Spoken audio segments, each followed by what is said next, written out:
Hello everyone, how are you doing? This is MD Tech here for another quick tutorial. In today's tutorial, I'm going to show you guys how to create and use a resume template in Google Docs. So this should hopefully be a pretty straightforward process here, guys. And without further ado, let's go ahead and jump right into it. So all you have to do is select one of the documents up here at the top.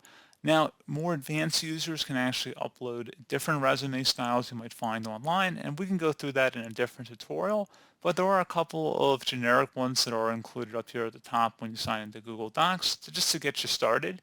So let's just go ahead and select the first one that they offer here just to do a demonstration here.